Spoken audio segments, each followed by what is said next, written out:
Mayang dan Chika auto dihujat, jadikan Vanessa Angel bahan candaan. Seandainya Kak Eca masih ada, apa yang ingin Chika sampaikan ke Kak Eca? Hidup itu berat banget ya Kak Eca. Jangan gitu dong, nanti dihujat ya kita bercanda. Serius. Ternyata jadi Kak Eca itu berat banget. Kayak aku yang waktu itu nanggepinnya bercanda, sekarang ngerasain gitu jadi Kak Eca.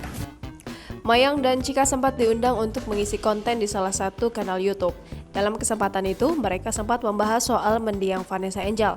Alih-alih bersedih, keduanya justru menjadikan sang kakak sebagai bahan candaan. Cuplikan video Mayang dan Chika ini beredar luas di sosial media.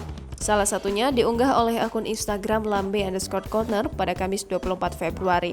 Pembahasan soal Vanessa Angel ini bermula saat Mayang bertanya kepada Chika, apa yang ingin disampaikan adik sambungnya itu kepada Vanessa jika almarhumah masih hidup. Chika kemudian berakting sedih dan mengatakan tak mudah menjadi seorang Vanessa Angel. Melihat Chika yang berakting sedih, Mayang pun meresponnya dengan mengelus bahu sang adik. Beberapa saat kemudian, perempuan berusia 19 tahun itu pun tertawa. Mayang pun mengikuti kemauan Chika untuk lebih serius.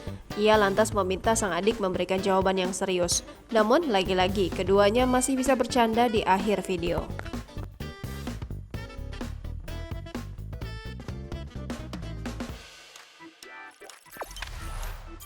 Jangan lupa subscribe, share, komen, dan like ya!